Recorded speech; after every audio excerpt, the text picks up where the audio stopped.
కూటమి ప్రభుత్వం ఒక సంవత్సర పాలన ఇటు పక్క పవన్ కళ్యాణ్ గారు ఉన్నారు, పైన ఎన్డీఏ భాగస్వామ్యంలో ఎవరైతే ఉన్నారో ఇటు పక్క చంద్రబాబు గారు చేయగలిగింది చేస్తున్నారు అనుకుంటున్నాను నేను. సో అంటే టైం ఉండదు కదా ఇంకా.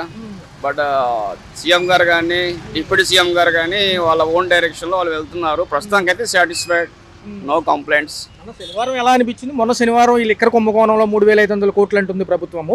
ఏదైతే ఉందో తదుపరి విచారణ 1 వరకు వాయిదా వేశారు. మిథున్ రెడ్డి గారు ఎంపీ గారు కదా, మాజీ ఎంపీ గారు కూడా అరెస్ట్ అవ్వడం జరిగింది. ఖజానాలకు రాలేదంటున్నారు కదా, ఎలా ఉంది? అంటే ఇప్పుడు ఆర్థిక వెసులుబాటు కూడా చాలా తక్కువ ఉండటం వల్ల ఇబ్బందులు కూడా పడుతుంది ఈ ప్రభుత్వం.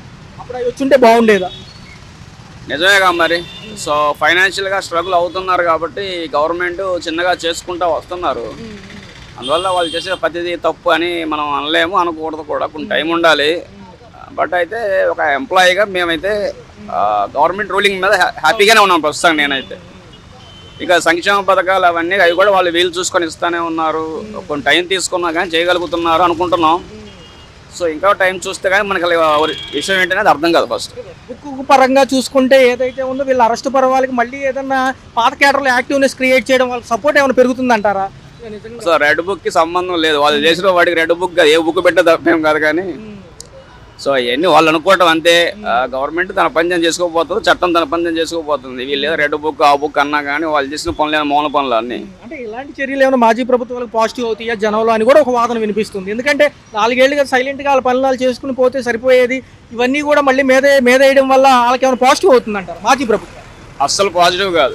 ఎందుకంటే వాళ్ళు చేంజ్ చేశారో జనాలందరికీ తెలుసు, జరుగుతూనే ఉంది. వాళ్ళు పాజిటివ్ అవ్వడానికి ఏమీ లేదు. చేసిన పాపాలు ఊరికే పోవు కదా. సో అందువల్ల ప్రతి ఒక్కరూ పనిష్ అవ్వాల్సిందే, తప్పదు.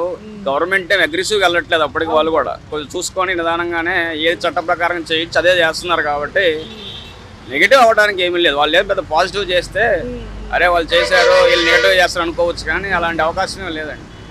అందువల్ల ఏంటంటే కొంతమంది ఉంటారు, అభిమానులు ఉంటారు, కానీ బట్ న్యూట్రల్గా ఉండే వాళ్ళు ఎవరు కూడా దాన్ని పాజిటివ్గా ఏమీ అదే వాళ్ళ గవర్నమెంట్ అది వైసీపీకి పాజిటివ్ అని ఎవరు అనుకోరు. యాక్చువల్గా ఆగస్టు 1 వరకు కూడా రిమాండ్ విధించారు సార్, 14 రోజులు. దీని తదుపరి విచారణ ఉండబోతుంది అంటున్నారు. ఏదైనా పారదర్శకంగా ఉంటుందా, లేకపోతే సేమ్ అలాగే పాత నాయకుల్లాగా మళ్ళీ బయటకు బెయిల్ మీద వచ్చేస్తారా?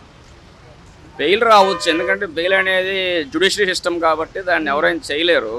ఎందుకంటే వీళ్ళు వాళ్ళ మీద కక్ష సాధింపు, నిజంగా కక్ష సాధింపు చేస్తే వాళ్ళకి బెయిల్ రాకూడదు. ఫస్ట్ అలా బెయిల్ వచ్చిందంటే ఆ విధంగా చేయనట్టే వీళ్ళు. సో మన లూప్ హోల్స్ మనకు ఉంటాయి కాబట్టి చట్టంలో దాని ప్రకారం వాళ్ళు చేసుకుపోతారు. అందువల్ల దాని గురించి మనం పెద్ద జడ్జిమెంట్ మనం ఏమి ఇవ్వకూడదు, కోర్టులో ఉంది కాబట్టి.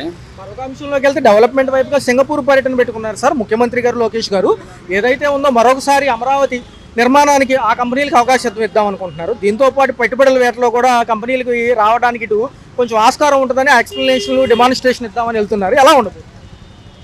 వస్తాయా లేవు అనేది చెప్పలేములేండి. దాంట్లో సీఎం గారికి కొన్ని బెనిఫిట్స్ ఉంటాయి, అవన్నీ ఉంటాయి. వాళ్ళ బిజినెస్ అవన్నీ ఉంటాయి, కానీ వాళ్ళ ఊరికి అవన్నీ ఏం చేయరు. కానీ అవన్నీ ఉట్టి మాటలు.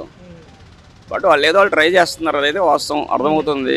అది సింగపూర్ లేదా ఇంకో కంట్రీ ఏదైనా మనకు తెలియదు. వాళ్ళ పర్సనల్ బెనిఫిట్స్ వాళ్ళు చూసుకుంటారు. అలాగే స్టేట్ బెనిఫిట్స్ కూడా వస్తే మంచిదే.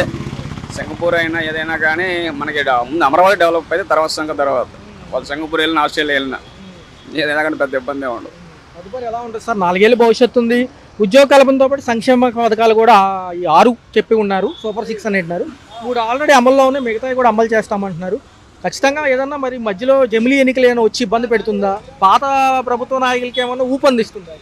జమిలీ ఉండదండి, ఏముండదు. అంత నాన్ సెన్స్. అది ఊరికే ఇలా ఆనందం కోసం వాళ్ళు మాట్లాడుకోవడం తప్పితే ఏముండదు, అంత సోది ఏమీ ఉండదు. ఈ 4 ఇయర్స్ కూడా ఇలా నడుస్తుంది. నెక్స్ట్ గవర్నమెంట్ ఎవరు వస్తాయని అప్పుడు చూద్దాం, కానీ వీళ్ళు చేసిన పనులను బట్టి ఉంటుంది. కానీ అది వైసీపీ వస్తారా, వీళ్ళు వస్తారా, లేదా ఇంకోళ్ళు వస్తారని తర్వాత స్టోరీ. బట్ ప్రస్తుతానికి అయితే అందరి దృష్టి అయితే అలా స్టేట్ డెవలప్మెంట్ ఎలా ఉంది, అమరావతి కన్స్ట్రక్షన్ అవుతుందా లేదా, మన చంద్రబాబు నాయుడు ఏమైనా చేయగలుగుతారా అది చూస్తున్నాను తప్పించి ఇంకా మిగతాదంతా పెద్ద అనవసరం అనుకుంటున్నాను. నేను ముందే ఆలోచించుకోవడం. ఈ 4 ఏళ్ళ తర్వాత సంగతి ఎందుకు ముందే. మనకి నాయకులు ఏంటంటే ఎంత ఇబ్బందులు పెట్టినా పడతాం, మేము అరెస్టులకైనా సిద్ధమే, వచ్చేది మా ప్రభుత్వమే, ప్రజలందరూ గమనిస్తున్నారు అంటున్నారు. ఏదైనా పథకాలు ఎవరైనా ఇచ్చేది ఒకటే కదా సార్ ప్రభుత్వాలు. ఇంకో 10 ఏళ్ళు వాళ్ళు రారు, ఫస్ట్ సమస్య లేదు. ఇంకో 10 ఏళ్ళు వాళ్ళు వచ్చారంటే పొరపాటున ఇంకో 20 ఏళ్ళు వెనకపోతాం మనం.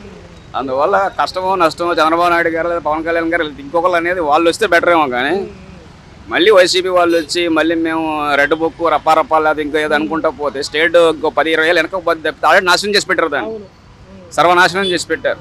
ఇంకా చేయడానికి కూడా ఏమీ లేదు. వాళ్ళు వచ్చారంటే ఇంకా మైనస్లోకి వెళ్ళిపోతాం. అందువల్ల రాకూడదని నేను అనుకుంటున్నాను.